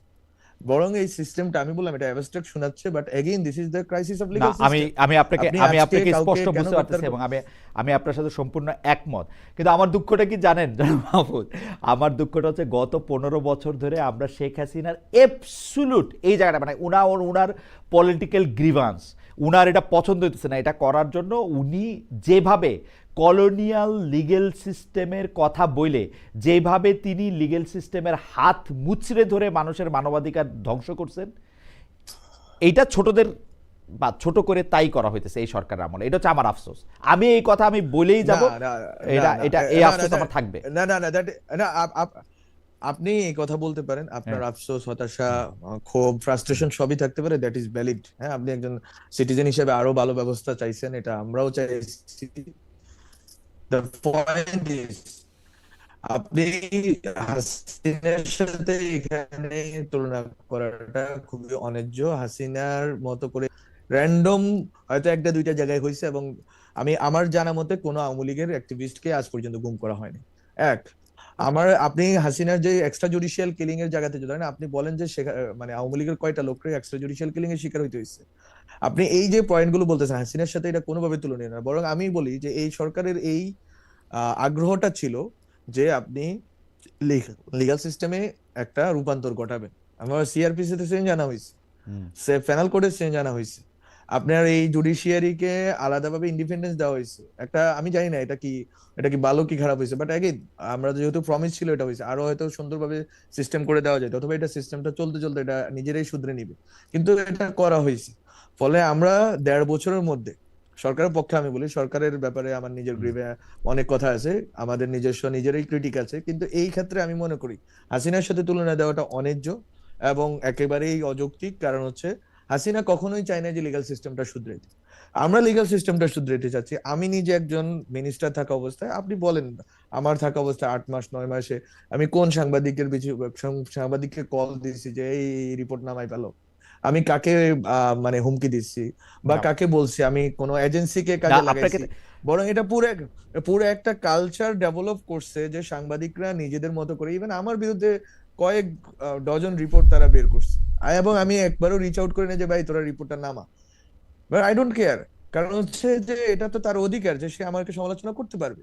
আমি তো ওই উপদেশটা আমরা ছিলাম, নাহিদ ছিল, সমালোচনা তো করতে পারে, কিন্তু এখন মুশকিলটা হয়েছে যে আপনার মতো করে সবাই চিন্তা করে না, এবং এটা এক ধরনের ট্যাগিং এর রাজনীতি চলে। যেমন আমাদের একজন দর্শক কিন্তু বারবার বলতেছেন যে আপনি যে আমাকে বললেন যে এই যে ধরেন আপনিও শেখ হাসিনার দলে ছিলেন খালেদ ভাই, তো আপনার কেউ একটা ফাঁসি চাইলো, এই কথাটুকু কাইটাও এই কথাটাকে কাইটা ব্যবহার করাতে পারে যে মাহফুজ বললেন যে শেখ হাসিনার দলে ছিলেন খালেদ মহিউদ্দিন, এবং খালেদ মহিউদ্দিন এটা নিয়ে কিছু বললেন না। ভাই আমি শেখ হাসিনার দলে ছিলাম কি না ছিলাম ওই সেটা নিয়ে মানে এটা খুবই ইন্টারেস্টিং। ওইটা আমার বক্তব্য না, আমি কোনোভাবেই আপনাকে শেখ হাসিনার দাদা সেটা যে আপনার বক্তব্য না, ওট্টু কাইটা সেটা আমার কাজ না। ওট্টু কাইটা আবার ওট্টু করবো তো ওটা বলবে। এবং দেখেন একজন রেদন আহমেদ তিনি বলতেছেন খালেদ ভাই ফেব্রুয়ারিতে দেশে আসেন, মব কেমন দেখাবেন রেডি হয়ে আসেন। আমি ফেব্রুয়ারিতে দেশে আসবো ভাই, রেডি হয়ে আসবো, এটা নিয়ে আর তো বলে লাভ না। আমরা পরবর্তী জায়গায় যাই যে আপনি বলতেছেন যে সেইখানে আপনারা চেষ্টা করছেন যে বিচার বিভাগকে আসলে স্বাধীন করার। বিচার বিভাগ বাংলাদেশের স্বাধীন ছিল, কিন্তু সেই স্বাধীনতাটা ছিল হচ্ছে শেখ হাসিনার স্বাধীনতা। শেখ হাসিনা তাদেরকে যতটুকু স্বাধীনতা দিত, যে বিষয়ে স্বাধীনতা দিত সেই বিষয়, সেটা থেকে আপনারা আলাদা করতে চাইছেন। আমরা আপনার কথাই আমি ধার করে বলি, ইতিহাস বিচার করবে আপনারা কতটা চাইছেন, নিশ্চয়ই এটা আবার দেখাও হবে। আমি নানা ধরনের কথা শুনি, আপনি যেহেতু ল ডিপার্টমেন্টে পড়ছেন, আপনার বন্ধুরা তো কেউ বিচারক আছেন, কেউ আইনজীবী আছেন, তাদের কাছ থেকেও নিশ্চয়ই আপনি শোনেন। আমরা অন্য জায়গায় আসি, আপনি রাজনৈতিক আকাঙ্ক্ষা থেকে সরেন নাই আসলে। এখনকার বিএনপি জোট ও জামাত জোটের বাইরে নতুন রাজনীতির চেষ্টা করবেন, এই আহ্বান আপনি ফেসবুকে দিয়ে রাখছেন।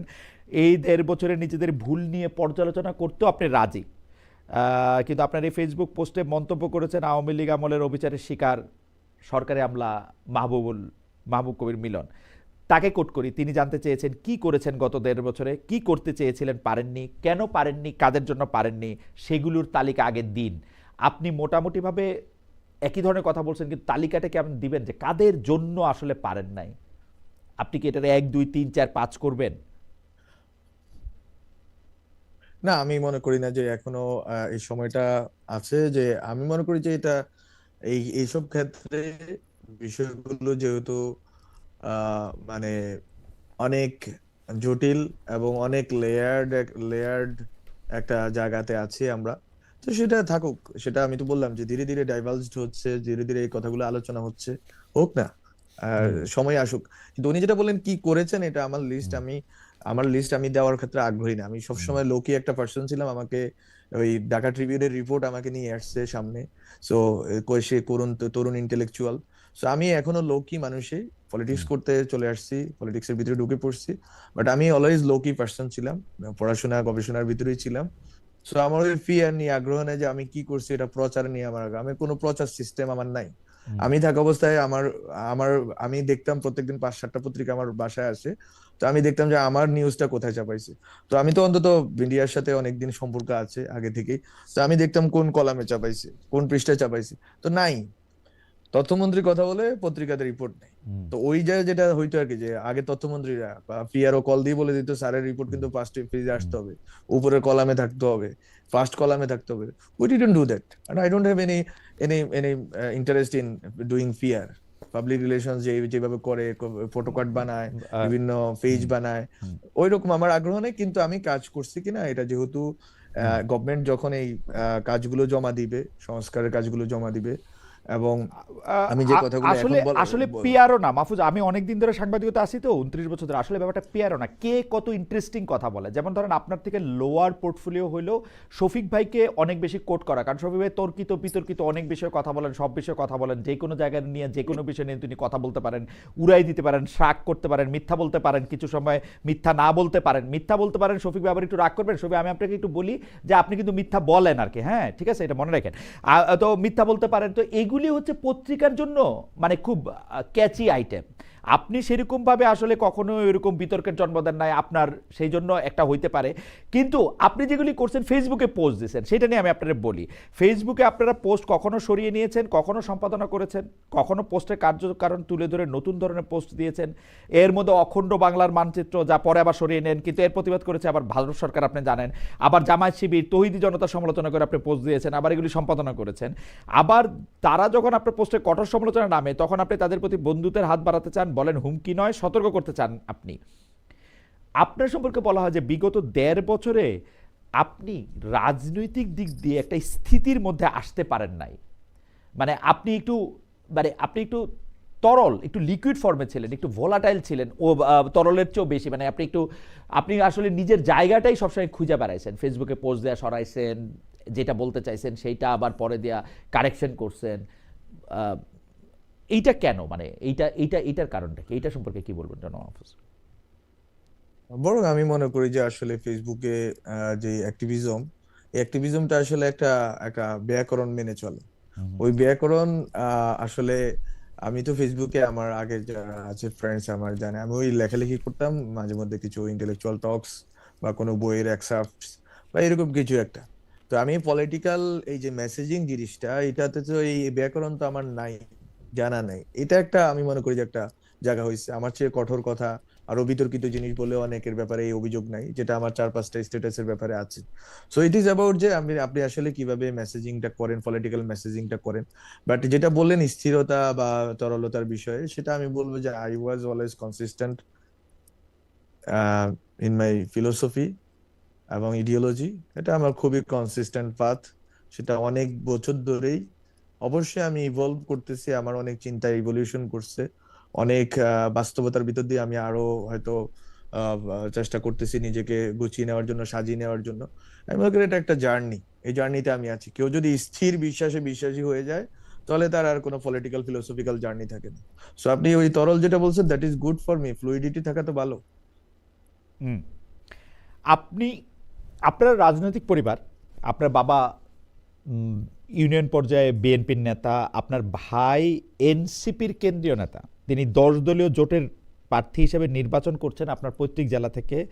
হলফনামা অনুযায়ী তিনি নির্বাচন করার জন্য আর্থিক দিক দিয়ে যথেষ্ট সামর্থ্যবান। আপনাদের পরিবারে ব্যক্তি স্বাধীনতার মাত্রা বেশি চর্চিত হয়, যে 3 জনের রাজনৈতিক মতাদর্শ আমরা আলাদা দেখছি। আহ, প্রথম প্রশ্নটা একটু করে নেই যে আপনার ভাইয়ের ব্যাপারে বা আপনার ভাইয়ের আহ, দুর্নীতির ব্যাপারে কিছু প্রশ্ন কিছু মানুষজন তোলেন। আমি স্পষ্ট বলি, এনসিপি থেকে বেরিয়ে আসছেন একজন নেতা, ওনার নাম মুনতাসির, মুনতাসির সামথিং। উনি একদম স্পষ্ট বলছেন যে নোয়াখালীর রাজনীতিটা বা মানে লক্ষ্মীপুরের রাজনীতিটা, নোয়াখালী জোনেরই লক্ষ্মীপুরের বেশি করে রাজনীতিটা আপনার ভাই নিয়ন্ত্রণ করেন, এবং আপনি সেটাতে সবচেয়ে বেশি আম, এটাকে আমি হস্তক্ষেপ করব নাকি আপনি কি কি মানে আপনি আপনি এটাকে প্রশ্রয় দেন, ওরকমও যদি বলি। আমি এই বিষয়ে কোনো কমেন্ট করতে চাই না, শুধুমাত্র একটা যেটা ফ্যামিলির বিষয়ে বলছেন, হুম, ফ্যামিলি হচ্ছে যে মানে ব্যক্তি স্বাধীনতা, এটা সত্য, ব্যক্তি স্বাধীনতা অনেক বেশি চর্চা হয়। হুম, আমি আমি যা চাইছি আমি আসলে তাই করতে পারছি গত 5-7 বছরে। আমাদের যে লোয়ার মিডল ক্লাস ব্যাকগ্রাউন্ড, সেটা হচ্ছে আমার উচিত ছিল চাকরি করা, আমার ভাইয়ের উচিত ছিল চাকরি করা, হুম, কিন্তু ও করছে পলিটিক্স, ও ছাত্রদল করতো। যখন ক্যাম্পাসে ছাত্রদল করা লোক ছিল ওর হাতে গোনা কয়েকটা ছেলে। হুম, তো ওই সময় সে ছাত্রদল করতে পালায় থাকতো, হল থেকে চলে গেছে। আবার আমি তখন ওই যে এই নাহিদ আসিফ বা হুম, যারা আছে তাদের সাথে মিলে ইন্টেলেকচুয়াল কালচারাল কাজ বাজ করছি, চাকরি বাকরি খুঁজি নাই, মাস্টার্স 3বার গ্যাপ হুম, দিছি। সো আমরা অনেক বেশি ব্যক্তি স্বাধীন, হুম, অবশ্যই ব্যক্তি স্বাধীন। আমার বাবা কোনোদিন বলে নাই তোরা কি করতেছিস, হুম, বরং উনি হিটুকে দিয়ে ইজিলি যে ওরা ওদের হয়তো পছন্দ যে ওরা এইভাবে করতে চায়, সো ওরা হয়তো এই লড়াইটা করতে চায়। এবং হি ওয়াজ সাপোর্টিভ সাপোর্টিভ শেষ, আমরাও আমার বাপের ব্যাপারে সাপোর্টিভ। এই যে উনি হুম, উনি 25 বছর ধরে বিএনপি করেন, এবং উনি 25 বছর ধরে বিএনপি যখন রাজনীতি করেন, ওনার ব্যবসা ধ্বংস হয়েছে। হুম, আমাদের ফ্যামিলিটা যথেষ্ট পরিমাণ হুম, সাফারিংস এর ভিতর দিয়ে গেছে। 22শে জুলাইয়ে স্পষ্ট ভাবে, 22শে জুলাইয়ে এই গত 24শে জুলাই তাকে 12 জন ডিবি এনে এসে তুলে নিয়ে গেছে। পরে এলাকার যেটা হয়, এলাকার রাজনীতির কারণে এটা ছেড়ে দিছে ওনাকে। রাত্রে উনি অসুস্থ হয়ে পড়ছেন, এই জন্য ছেড়ে দিছে তারা 22শে জুলাই 24।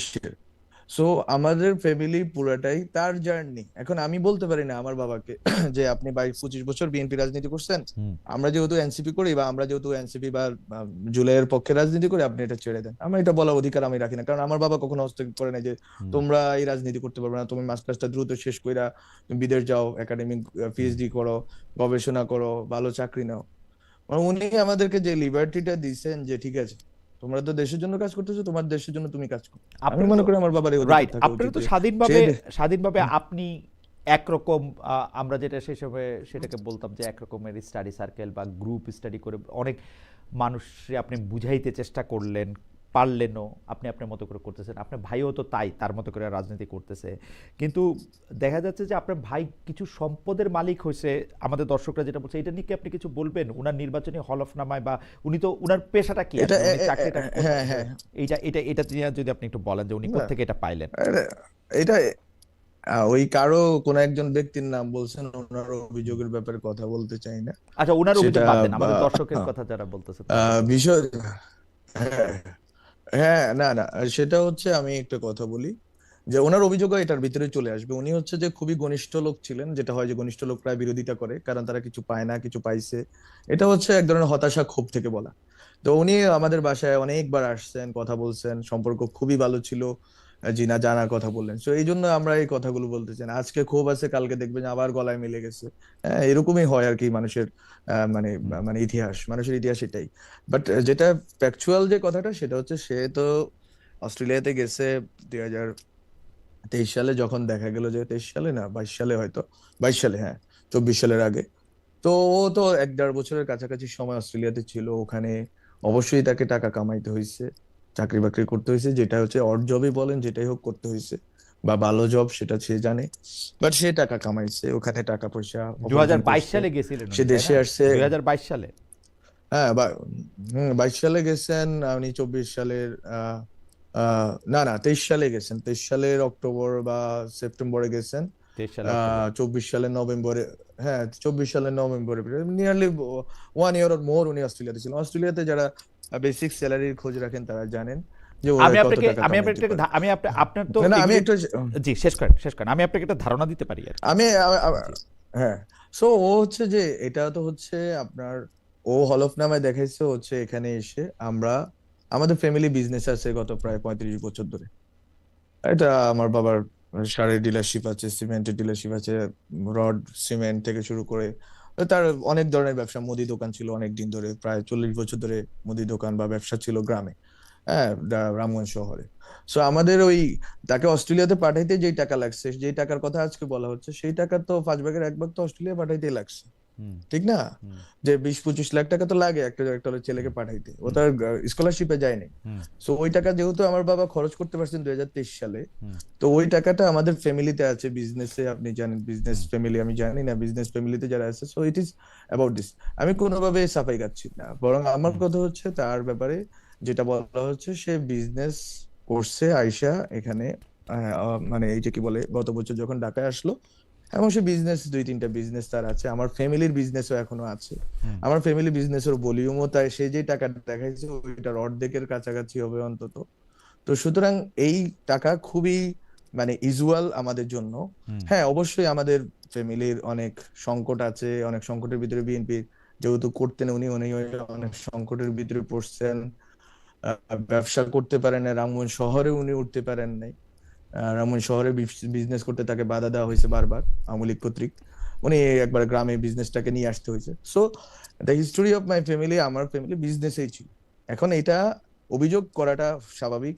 আমি মনে করি যে প্রত্যেকের অভিযোগ করা, প্রশ্ন করা রাজনীতিবিদদের অধিকার আছে, আমাকেও করতে পারেন, সবাইকে করতে পারেন। আম- কিন্তু অভিযোগটা যদি একটু আগে যে তদন্ত সাপেক্ষ হয়ে যদি সত্য প্রমাণিত হয়, আমি মনে করি আহ, সেটা দেখা যাবে। কিন্তু বিষয়টা হচ্ছে, না, আপনি এটার জন্য মেলাইন করার যদি এটা কথা বলেন, বরং আমি আপনাকে বলি খালেদ ভাই, ইউ নো জি। About this better than me, hmm. Hmm. যে ট্যাক্স ফাইলে, ট্যাক্স ফাইল দিয়ে তো কথা হচ্ছে, ট্যাক্স ফাইলে তো হলফনামায় রূপান্তরিত হয়েছে হুম। নির্বাচনী। হুম। ট্যাক্স ফাইল দিয়ে কি আপনি মানুষের সম্পদ যদি গণা না, শুরু করেন, তাহলে না, কিন্তু আমি এটা আপনাকে আসলে আমি খুবই, না, খুবই এটা আমার কাছেও এটা খুবই মানে মনে হয় যে এটা আসলে ঠিক উপায় না। কিন্তু আমি আপনাকে দুই একটা জিনিস বলি। অস্ট্রেলিয়ায় 2023 সালের অক্টোবরে পড়তে গিয়ে 2024 সালে যদি উনি ফিরে আসেন, তিনি অস্ট্রেলিয়া থেকে কোনো টাকা নিয়ে আসতে পারেন না আসলে। তো অস্ট্রেলিয়াতে তার টাকা খরচ বা টাকা আয় যেরকম হবে বা যেরকম কাজ করে সেটার মধ্যে একদম একদম মিনিমাম হওয়ার কথা, মানে মিনিমাম মানে শূন্য। উনি শুধু নিজের খরচই হয়তো ইয়া করতে পারছেন, সুতরাং অস্ট্রেলিয়া থেকে তার টাকার কথা না। আপনি বাবার ব্যবসার কথা বলেছেন, পরিবারের ব্যবসার কথা বলেছেন, সেটি আসলে যাদের পরীক্ষা করতে হয় তারাও এটা পরীক্ষা করতে পারে। কিন্তু আমি একটা সরাসরি প্রশ্ন করতে চাই, যেন মাহফুজ আলম, আপনি একটু আমাদেরকে বলেন যে আপনি যেহেতু মন্ত্রী পদমর্যাদার একজন মানে দায়িত্বে ছিলেন, মানে উপদেষ্টা ছিলেন মন্ত্রী পদমর্যাদায়, সেই ক্ষেত্রে কি আপনি কোনো টেন্ডার পাওয়ায় দেওয়ার ব্যাপারে, কোনো ব্যবসা পাওয়ায় দেওয়ার ব্যাপারে, কোনো ইজি মানি পাওয়ায় দেওয়ার ব্যাপারে আপনার ভাইকে মানে সাহায্য করেছেন, সুপারিশ করেছেন?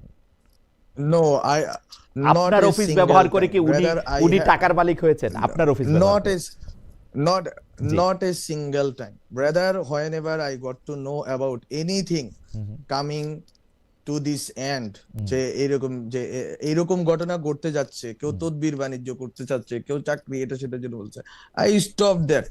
হুম, নট এ সিঙ্গেল টাইম আমি আমার পাবলিক অফিস গভর্নমেন্ট এটা আমানত আমি নষ্ট হুম। করি নাই। এবং এবং এন্ড দিস কাউকে ওয়াজ করতে মাই, অ্যালাউ করেন নাই, কাউকে করতে অ্যালাউ করেন নাই। নো ওয়ে, নো ওয়ে, আমি হুম, অ্যালাউ করি না। এবং অ্যালাউ করতে আমি এটা আমার নৈতিকতার জায়গা থেকে আমি আমার এই পজিশনটা ধরে রাখছি বলে আজকে আমি একা দাঁড়াই আছি। আমি একা দাঁড়ায় থাকার সামর্থ্য এই জন্যই আছে, হুম, হুম, কারণ আই ডিড নো রং। আমি কোনো রং করি নাই, এবং রং ডুইং যারা করতে চায় বা করার চেষ্টা করছে আমি এটা থামাইছি। যেটার হুম, ব্যাপারে একটা কথা আছে না, তার একটা জনের সাথে কথা হচ্ছে হুম, কিছু টেন্ডারের হুম, বিষয়ে, আহ, একবারে ওইটা জানার সাথে সাথে এটা বন্ধ করে দেওয়া হয়েছে। এনি টাইম যখনই আমার কাছে আসছে যে ঠিক আছে, আপনি জানেন সিট অফ পাওয়ারে আপনি বসলে আপনার চারপাশে অনেক মধু আসে বা হুম, মাছি আসে, অনেক লোক আসে কথা বলার জন্য, দেখা করার জন্য, এটা সেটা পাওয়াই দেওয়ার জন্য। But I have tried my best যে যাতে কোনো রকম ভাবে হুম। এই এই জিনিসটা আমার বাসায় আমার ফ্যামিলিতে না ঢুকে। এই রাদার আই হ্যাভ ট্রাইড যে ঠিক আছে। একটা খুবই মানে জনপ্রিয় কথা যে সিসিটিভি টেন্ডার পাওয়া দেওয়ার ব্যাপারে আপনি একটা হেল্প করছেন, ওরকম কোনো কিছু আছে? No way, no way. No okay, no no okay. No no, I can no way. আপনি আমার পুরো মন্ত্রণালয়ে যারা দায়িত্বে ছিল তাদের থেকেও খোঁজ নিতে পারেন যে স্যার আপনাদের স্যার দায়িত্বে ছিল, হ্যাঁ, উনি কোনো কিছু করতে দিছেন কিনা, বা আপনি খোঁজ নেন। ওকে। আপনি কি আপনার ভাইয়ের জন্য ভোট চাইবেন? উনি এনসিপি থেকে দাঁড়াইছেন। আমি শুভকামনা রাখতে পারি, বাট আমি তো অবশ্যই, আমার পলিটিক্যাল পজিশন তো আলাদা। হ্যাঁ। তার প্রতি আমার শুভকামনা আছে। আমি জানি যে সে কি কষ্টের ভিতর দিয়ে গেছে, সেও লড়াই করার চেষ্টা করছে, দীর্ঘ সময় ধরে রাজনীতি করছে। So wish him good luck. Um, একটা প্রশ্ন যে এখন আসে যে বিভিন্ন দাবি দেওয়ার আন্দোলন থামেনি, ওসমান হাদি হত্যার দাবিতে ইনকিলাব মঞ্চ অনেক সক্রিয়, সোশ্যাল মিডিয়ায় নানা গুজব গুঞ্জন, জাতীয় নির্বাচন নিয়ে আপনি কোনো শঙ্কা দেখেন? নাকি ওসমান হাদির প্রসঙ্গটা যখন আনা হলো তখন এই প্রশ্নটা একটু করতে ইচ্ছা করে যে যে যার মতো করে ওসমান হাদির মৃত্যুটাকে পুঁজি করে ক্যাশ করতে চাইতেছে কিনা? কারণ আমি কেন এটা বলতেছি, উসমান হাদির কারণ কেন এটা ওস- বলতেছি, কারণ ওসমান হাদি এই যে বিভিন্ন ধরনের মব যেগুলি তারে তার মৃত্যুর পরে যেগুলি হয়েছে সেগুলি সরাসরি সে করতে মানা করছে। সে বলছে যে পারলে আরো 10টা প্রথম আলো কইরা দেখান, আমাদের এই জায়গাটার মধ্যে থেকে এটা করে দেখান। উনি এনসিপির নতুন নেতৃত্ব কেন আজকে গেঞ্জি ছাইরে দামি পাঞ্জাবি পড়তেছে সেগুলি নিয়েও প্রশ্ন তুলছেন। কোথা থেকে তার তার এই লজ্জার কথা বলছেন? উনি বিএনপির সমালোচনা করছেন, জামাতের সমালোচনা করছেন, সবার সমালোচনাই করছেন, সাংবাদিকদের সমালোচনা করছেন, আমাদের সমালোচনাও করছেন। কিন্তু কিছু পক্ষ এখন হঠাৎ করে তারা একটা সোল ডিস্ট্রিবিউটর হয়ে এইটাকে ক্যাশ করতে চাইতেছে কিনা, মানে এইটার জিনিসটা কি আসলে আপনি কিভাবে দেখেন? আমার মনে হয় যে যে কোনো রাজনৈতিক হত্যারই এক ধরনের আফটার ইফেক্ট আছে। এবং আহ, এটা তো অবশ্যই এক ধরনের রাজনীতি আছে, মেমোরির পলিটিক্স, অন্য কথাটা বললাম না। মেমোরির একটা স্মৃতির রাজনীতি তো আছে। এখন ওটা তারা করতে চেষ্টা করতেছেন, বিভিন্ন পক্ষ করার চেষ্টা করতেছে। আমি মনে করি যে এখানে ট্রু টু শহীদ ওসমান হাদি হওয়া গুরুত্বপূর্ণ। শহীদ ওসমান হাদি যেই ভিশন এবং যে অ্যাসপাইরেশনের জন্য ওনাকে ব্রুটালি কিল করা হয়েছে, মার্ডার করা হয়েছে, আমি মনে করি ওইখানে আমাদের সবার থাকা উচিত। এবং ওইটা কোনোভাবেই মব ভায়োলেন্স না, কোনোভাবেই হচ্ছে যে মানে প্রতিক্রিয়ার রাজনীতি না, বরং আমরা যেটা কথা বলি যে গঠনের রাজনীতি, গড়ে তোলার রাজনীতি, যেভাবে উনি ইনকিলাব কালচার সেন্টার গড়ে তুলছেন, লেখালেখির মাধ্যমে, বক্তব্যের মাধ্যমে হুম, মানুষকে পলিটিক্যালি হুম। এডুকেট করার চেষ্টা করছেন। আমি মনে করি দিস ইজ দ্য ওয়ে। এবং ওই ওয়ে যারা পালন করবে আমি মনে করি they are all comrades of Shaheed Osman Hadi. Okay. Yes. আমরা আমরা আমরা প্রায় শেষ পর্যন্ত চলে এসেছি, আর কয়েকটা বিষয় শুধু। আমাদের একজন দর্শক বারবার এই প্রশ্ন করছেন যে বাংলা এডিশন নামে একটা নিউজ পোর্টালের পক্ষ থেকে এই অভিযোগ করা হয়েছে যে তারা আপনি তাদের কাছে ঘুষ চাইছিলেন। এইটা নিয়ে কি আপনি কোনো কিছু বলবেন, যে আপনি কি এরকম কোনো কিছুর ইয়েস। অনুমোদন পাওয়ার না ব্যাপারে ঘুষ চান? না না না না, নট এ সিঙ্গেল টাইম, বরং হ্যাঁ, ইলিয়াস ভাইকে হুম, এটা দেওয়ার ব্যাপারে দুইজন ছাত্রনেতা, নাম বলবো না, দুইজন ছাত্রনেতা আমাকে বারবার চাপাচাপি করছেন। আমি বলছি আমি ইউজুয়ালি এখন অনলাইন টনলাইন দিব না। হুম, আমি চাই এটা এটা পরবর্তীতে কমিটি হয়েছে, কমিটির মাধ্যমে যাওয়ার চেষ্টা করা হয়েছে। সো প্রশ্নটা ছিল অনলাইনে ওনার কাছে একজন টাকা চাইছে, ওই লোকটা কোনোভাবে আমার সাথে সম্পর্কিত না, হুম। বরং ওনার দাবি অনুযায়ী, আমি জানি না, আমার এটা চেক করার সুযোগ নেই, আমরা বারবার রিচ আউট করার চেষ্টা করছি যে উনি যাতে প্রমাণ দেন, তাহলে যাতে আমরা বিভাগীয় ব্যবস্থা নিতে পারি। মন্ত্রণালয় অথবা কর্মচারী ওনার কাছে টাকাটা চাইছেন, এবং এই টাকাটা কোনোভাবে 1 কোটি না, 1 লাখ টাকা ওনার কাছে চাইছে। এটা 1,000 টাকা চাওয়াটাও আমি মনে করি যে অপরাধ। ফলে উনি যদি প্রমাণ উপস্থাপন করেন, আজও যদি উপস্থাপন করেন, যেটার সাথে আমার ব্যক্তিগত কোনো সংযোগ নাই, ওই অফিসার আমার সময় নিয়োগ পাওয়া না, ওই অফিসারের সাথে আমার কোনো যোগাযোগ নাই, আমার অফিসার মানে আমার যারা এপিএস পিও ছিল তাদের যোগাযোগ নাই, উনি যদি প্রমাণ উপস্থাপন করেন, আমি কালকেই তথ্য উপদেষ্টাকে, যিনি আছেন দায়িত্বে, ওনাকে পাঠিয়ে বিভাগীয় তদন্তের ব্যবস্থা করব। এটা হচ্ছে খুবই ক্লিয়ার। উনি একটা মিথ্যা কথা বারবার বলে এটাকে সলিড করার চেষ্টা করতেছেন, দ্যাট ইজ নট ট্রু। আর অনলাইন পত্রিকা আমি আরো অন্তত কয়েক ডজন মানুষকে দিছি, আস্ক দেম। কিন্তু উনারে দিতে চান নাই, কিন্তু উনারে দিতে চান নাই। আমি ওনারে দিতে চাওয়া না, প্রথম দিকে যখন আমি দায়িত্বে আসছি, হ্যাঁ, আমি দায়িত্বে আসছি যখন, তখন আসলে এই জিনিসগুলো দেওয়া না দেওয়ার বিষয়ে আমি কনসার্ন ছিলাম, কারণ আমি তো জানি আমার বিরুদ্ধে সবসময় অভিযোগ তোলা হবে। I am the Nanda Ghosh of this government. So আমার তো সবসময় হচ্ছে যে সতর্ক থাকতে হয়। আমি দেখেন না কথা কম বলি, আমি কথা কম বলি, এবং আমি যতটুকু পারি, আমি তো চুপ আছি ফেসবুকে সেই জুন মাস থেকে, কথা বলি না। সো আমি তো ভয়ে থাকি যে আমার বিরুদ্ধে কি না কি হবে। সো রেদার আমি কিছু দেওয়ার আগে আমি সবার সাথে পরামর্শ করছি, তো তখন দেওয়া শুরু করে নেই অনলাইন। ওকে। তখন প্রথম দিকে ইলিয়াস ভাইকে দিলাম, বাংলা আউটলুক পাইছে, ক্লাইমেট ওয়াচ পাইছে, আরো আমি অনেক নাম বলতে পারি। আস্ক দেম যে আমি 1 টাকা কারো কাছে চাইছি কিনা। আমি তো অনেকের নামও জানি না, যে আমাকে বলছে হ্যাঁ এই ভালো লোক, হ্যাঁ ওই ভালো লোক, ও অনেকদিন ধরে অনলাইন চালাচ্ছে, ও 10 বছর ধরে চালাচ্ছে, ও পরিশ্রম করছে, আমলিক তাকে দেয় না। 14 বছর আগে একটা আবেদন হয়েছে এক লোকের, হ্যাঁ ও নাকি আমরা দিলাম। তো আমি কারো কাছে টাকা চাই না। ইলিয়াস হোসেন, যিনি হচ্ছে যে মানে মানুষের একটা পার্সোনাল কথা পর্যন্ত হচ্ছে যে একটা বড় 1 ঘন্টার ভিডিও করে ফেলেন যেটা নিয়ে, ওনার কাছে আমি টাকা চাইবো, আমার এত সাহস হয়ে গেছে না। খুবই ইন্টারেস্টিং ওনার আর্গুমেন্টটা। সো এটা আসলে কোনোভাবেই সত্য না, বরং উনি যদি দাবি করা অর্থে, উনি যদি দাবি করেন যে কেউ চাইছে, যে অফিসিয়াল চাইছে, ওই অফিসিয়ালকে উনি ইন্ডিকেট করেন, ওটার বিবরণ দেন, বিবরণী প্রমাণ সহ দেন। আমি এখনো সুযোগ আছে আমার বলার, আমি সরকারের যারা উপদেষ্টা, যিনি উপদেষ্টা আছেন, তাকে বলবো যে বিভাগীয় তদন্তের ব্যবস্থা করতে, যেটা আমরা বিটিভির যে কর্মকর্তারা দুর্নীতিগ্রস্ত ছিলেন তাদের ব্যাপারে বিভাগীয় তদন্ত করে তাদের বিরুদ্ধে ব্যবস্থা নিয়েছি। ওকে। সো দিস মানে এইটার ব্যাপারে আপনি ক্লিয়ার, এটার ব্যাপারে আপনি এটার ব্যাপারে আপনি পরিষ্কার। আচ্ছা, আমরা পরবর্তী প্রসঙ্গে যাওয়ার আগে আমি একটু এইটা, আমি একটা মনোলগ ধরনের অনুষ্ঠান করি, উচিত কথা নাম, তো সেটার মধ্যে আমি বলতে চাইছিলাম যে সরকার যে সংস্কার করতে সময় যে হাঁ ভোট চাইতেছে বা হাঁ ভোটের পক্ষে প্রচারণা চালাতেছে, এটা সরকার করতে পারে। আমার অবস্থান হচ্ছে এই। আপনার কি মনে হয় জনাব মাহফুজ আলম, আপনি কি মনে করেন যে সরকারের পক্ষ থেকে কি, সরকার যেহেতু নির্বাচনকালীন সময়ের সরকার, তারা কি একটা গণভোটের ব্যাপারে একটা অবস্থান নিতে পারে, মানে হ্যাঁ ভোটের পক্ষে প্রচারণা চালাতে পারে? আমার মনে হয় দেয়ার প্রেসিডেন্ট নজির আছে যে এটা করা যায়। এখন এটা তো হচ্ছে এইটা একটা transitional government, it is not like any other government, এটা ট্রানজিশনাল গভর্নমেন্ট। এটার মানে মানে রিজন দেখে, মানে এটা মানে এটা যে মানে টিকে থাকার মানে যদি একটা রিজন থাকে, এই রিজনটা হচ্ছে যে এটা রিফর্ম ডেলিভারি করবে, যেটা সে করতে পারে না দেখে তো গণভোটের মাধ্যমে আরেকটা নির্বাচিত সরকারের হাতে তুলে দিচ্ছে।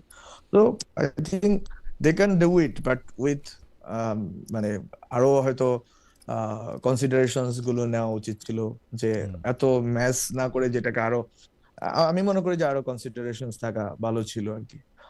কিন্তু এটা করা যাইতে পারে, আমি মনে করি এটা অবৈধ না, এটা অনুচিত না, এটাই তার কারণ। এটা নাহলে এই গভর্নমেন্ট থাকে না রিফর্ম ছাড়া এবং রিফর্মের ম্যান্ডেট ছাড়া।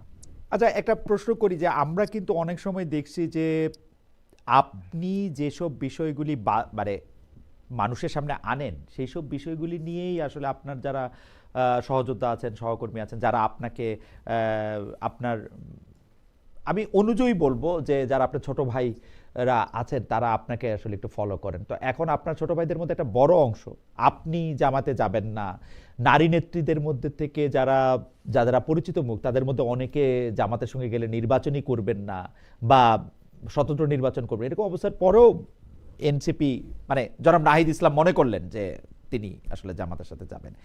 এখন তারা যে জনাব নাহিদ ইসলাম, জনাব নাসিরুদ্দিন পাটোয়ারি, জনাব হাসনাত আবদুল্লাহ, জনাব সার্জিস আলম, তারা যে বক্তব্যগুলি দিচ্ছেন, সেই বক্তব্যগুলির আগের বয়ান থেকে যে একটা মধ্যপন্থা রাজনৈতিক দল থেকে, তো তাদের ডেফিনেটলি একটু আলাদা বয়ান তৈরি করতে হচ্ছে। সেই বয়ানগুলিকে আপনি কীভাবে দেখেন, নাকি নতুন কোনো বয়ানই আপনি দেখেন না? মানে সেটা আসলে কি? যেমন এনসিপি প্রথমেই বলতেছে যে জামায়াতের সঙ্গে তার হচ্ছে আদর্শিক জোট। এখন আদর্শিক জোটটা কি, এটা আমি, আদর্শিক জোট না সেটা কি আসলে আমি এটা বুঝি না। মানে মানে জোট আদর্শ ছাড়া কেমনে হয়? এটা তো আদর্শ থাকতেই হবে, তাই না? এটা তো আপনার কাছে কি মনে হয় যে তাদের এখন পলিটিক্যাল উপস্থাপনাটা কি, জনগণের কাছে তাদের ভোট চাইবার জায়গাটা কি? আমি দেখলাম Hasnat Abdullah is very smart. তিনি বিএনপি, তার যে প্রধান প্রতিদ্বন্দ্বী, তার বিরুদ্ধে আদালতে গিয়ে জিতে রাইটলি তিনি তাকে বসিয়ে দিতে পেরেছেন। কিন্তু অন্য জায়গায় যে আপনি এনসিপির হয়ে যাবেন, আপনার বলাটা কি আসলে? মানে আপনি বলতেছেন কি, কেন এনসিপির মানুষ ভোট দিবে? এটা তো এনসিপি লিডাররা বলতে না পারে, আই এম আপনার নট পর্যবেক্ষণ কি, ইন মানে মানে ওদের এ জায়গাটা কি পজিশন। আসলে? মানে জায়গাটা কি? খালি আমি জুলাইতে যুদ্ধ করছি সেটা? না, জুলাইতে যুদ্ধ করা এটা ছোটখাটো জিনিস না, এটা অবশ্যই একটা ব্রেভারি না না, কাজ, এটা খালি অনেক জুলাইতে বড় যুদ্ধ কাজ। তারপর করছি সেইটাই কিনা? জুলাইতে যুদ্ধ তো আরো অনেকে করছেন যারা আবার উনাদের বিপক্ষে কাজ করতেছেন, আমি জায়গাটাতে বলতেছি। ধরেন এখন একটা না, এনপিএ এটা হয়েছে, এটা এনপিএ তো আপনি জুলাই যোদ্ধা হয়তো আমরা কিন্তু জুলাইতে আসলে এটা সামনের তো সারি ভালো। পিছনের সারি এমনি দেখি নাই। জুলাই একটা বিরাট আপরাইজিং, এটা সামনের সারি পিছনের সারি এটা বলা খুব মুশকিল। হ্যাঁ, কয়েকজন মুখ না, ছিলেন ঠিক তো আছে, বটেই। ইতিহাস তো কাউকে সামনে আনে কাউকে পিছনে রাখে, এটা হুম ইতিহাসের নিয়ম। হুম ইতিহাস একটা মানে নিয়তির নাম। সো এটা সব সময় ঘটে আসছে। So, কাউকে কেউ তো সামনে চলে আসলো। এখন তারা যদি তাদের কজের প্রতি যদি ট্রু থাকে এবং তারা যেটা বলতেছে সেটার প্রতি যদি তারা সঠিক থাকে, তারা যদি এটাকে ধারণ করে, আমি মনে করি মানুষ তাদেরকে ভোট দিতে পারে। আর যদি তাদেরকে মানুষ মনে করে, যেটা আমি পাচ্ছি মাঠে যাদের সাথে কথা বলতে, যেহেতু নিউ প্ল্যাটফর্ম করব, অনেকের হুম সাথে কথা বলার সুযোগ হচ্ছে আমার, মানুষের মধ্যে এক ধরনের হতাশা, বেশি করে হতাশা, অনাস্থা চেয়ে হতাশা, হুম যে ওরা কেন এদিকে গেল। হুম এরকম না যে ওরা গেছে ওদেরকে আমরা ঘৃণা করি, হুম বরং ইমোশনালি যে আমরা তো ওদের প্রতি ইমোশনালি ইনভেস্টেড ছিলাম, ওদেরকে ভালোবাসতাম, হুম স্নেহ করতাম, তো ওরা কেন এই ভুলটা করলো। সে মানুষের মধ্যে এই হতাশা বা ক্ষোভটা আছে। এখন ওইটাকে কিভাবে ওরা অ্যাড্রেস করবে এবং ওই মাধ্যমে তারা কিভাবে নিজেদেরকে উপস্থাপন করবে, সেটা মনে করি তাদের তাদের স্ট্রাগল। এবং এটা মনে করি একটা জটিল প্রক্রিয়া তারা ঢুকে পড়লো, যেটা জামাতের ব্যাপারে প্রথম থেকে বললাম। ওকে। হ্যাঁ, জামাতের ব্যাপারে আমি আর দুইটা প্রশ্ন মাত্র করব। আমি দর্শকদের কাছে জানতে চেয়েছিলাম যে